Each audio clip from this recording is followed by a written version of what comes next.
Salam saudara yang terkasih dalam Tuhan Yesus Kristus. Jemaat Betani El Betel yang dikasihi Tuhan Yesus Kristus. Mari kita mulai perenungan pada hari ini. Perenungan diambil di Yohanes 12 ayat 12 sampai 19. Dalam perikop Yesus dieluk-elukan di Yerusalem. Ayat yang 12 kita baca. Keesokan harinya ketika orang banyak yang datang merayakan pesta mendengar bahwa Yesus sedang di tengah jalan menuju Yerusalem. Di sini adalah pesta Paskah. Pesta Paskah ini dihadiri oleh banyak orang Yahudi dari berbagai daerah.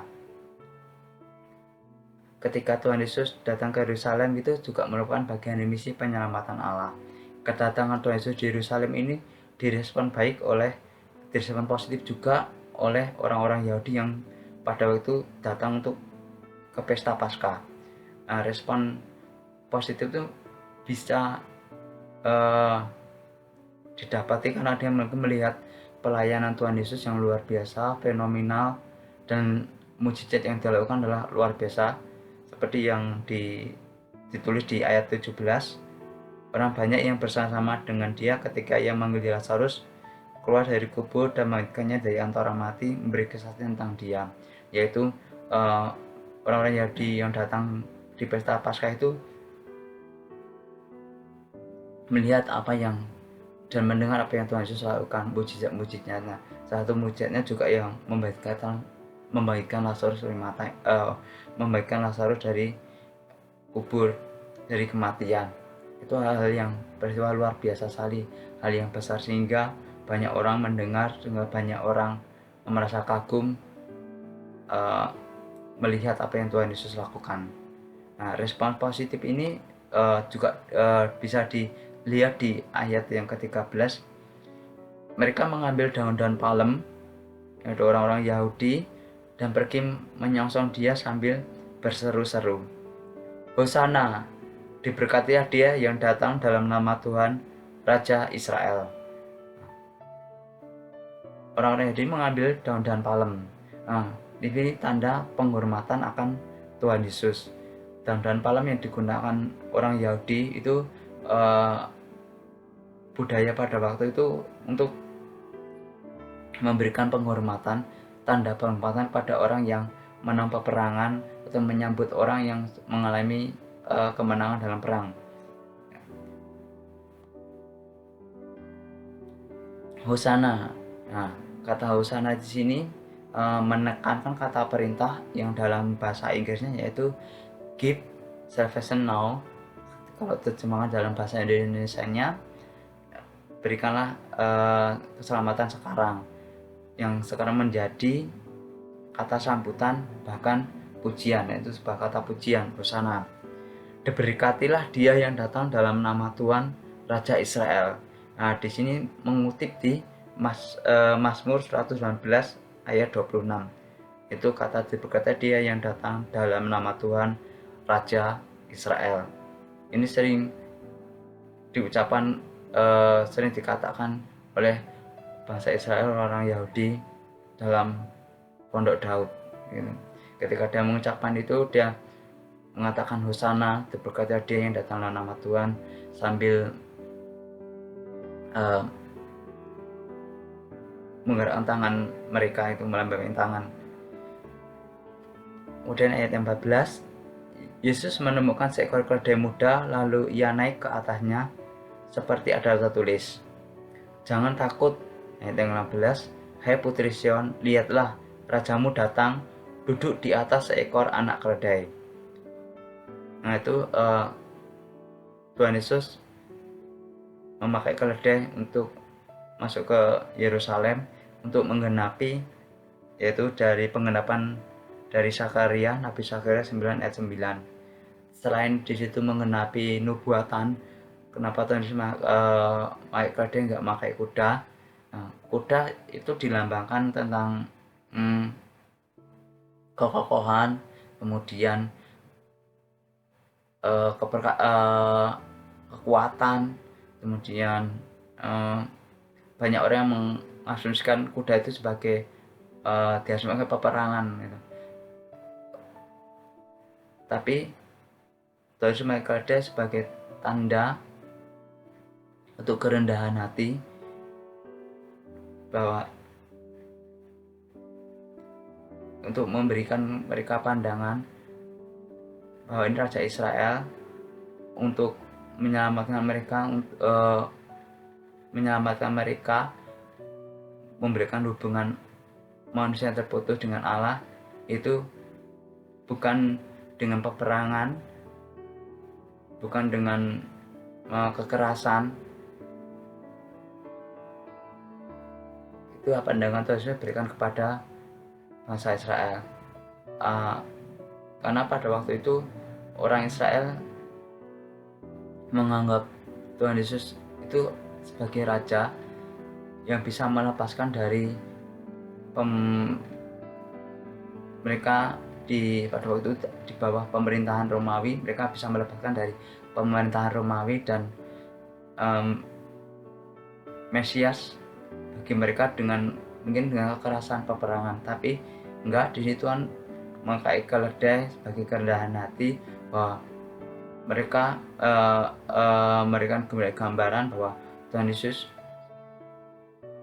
mengembalikan menuju ke Yerusalem dengan kerendahan hati sebagai untuk melakukan misi menebus dosa manusia, yaitu dengan kasihnya,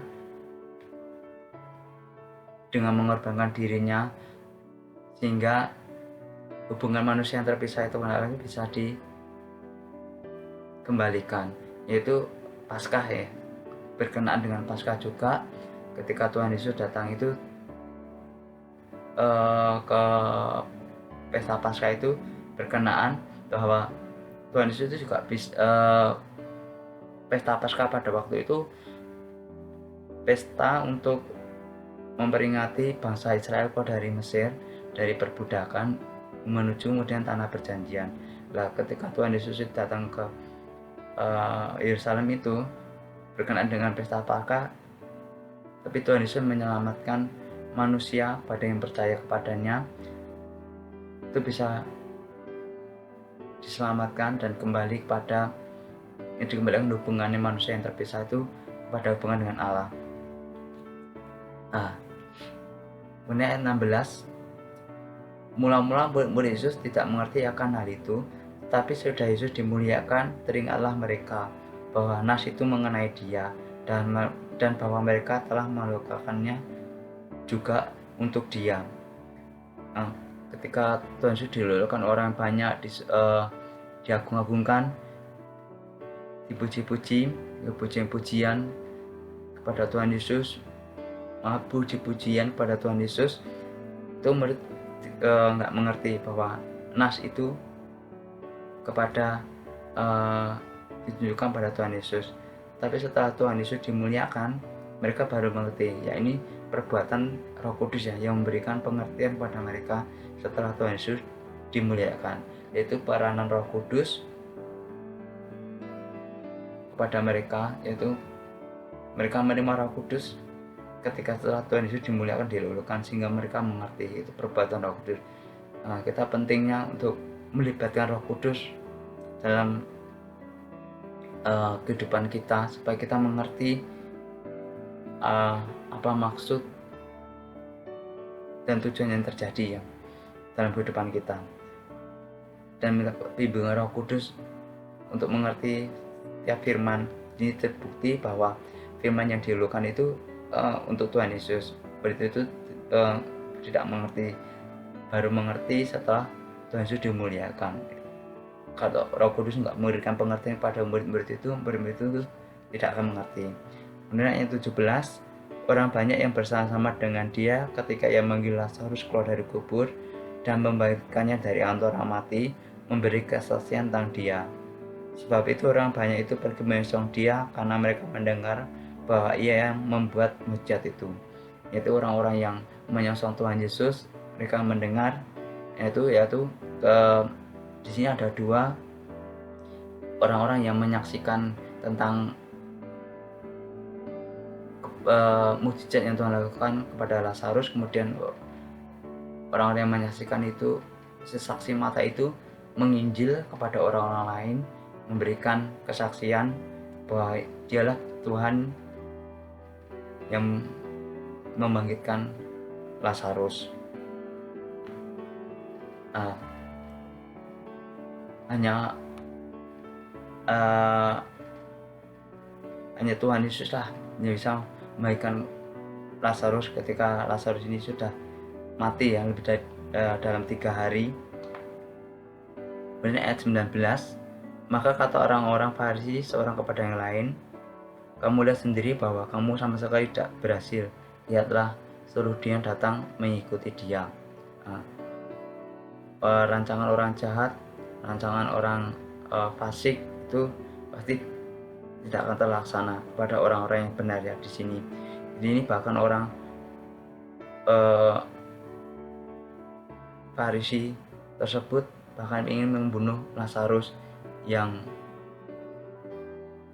dibangkitkan Tuhan Yesus supaya orang-orang itu tidak percaya kepada Tuhan Yesus. Yaitu di sini orang Farisi takut karena mereka banyak orang yang mengikuti Tuhan Yesus dan kedudukan dari Farisi ini bisa tergoncangkan, yaitu mereka takut akan hal duniawi. Dalam Yohanes 12 ayat 12 sampai 19 ini Yesus sedang dielurkan di Yerusalem.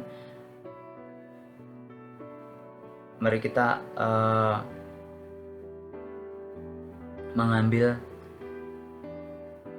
apa yang Tuhan Yesus lakukan, yaitu tentang kerendahan hati Tuhan Yesus, tentang mujizat dan berkat Tuhan Yesus, tentang karya Tuhan Yesus. Dan Yesus datang ke Yerusalem, dia bagi misi penyampaian Allah untuk menyelamatkan manusia, membalikkan hubungan manusia kepada Allah, sehingga kita bisa mengerti tujuan kita bisa diberkati, kita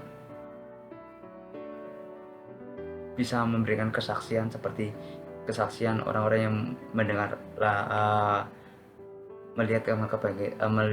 Lazarus bangkit ini. Demikian renungan pada hari ini. Tuhan Yesus memberkati.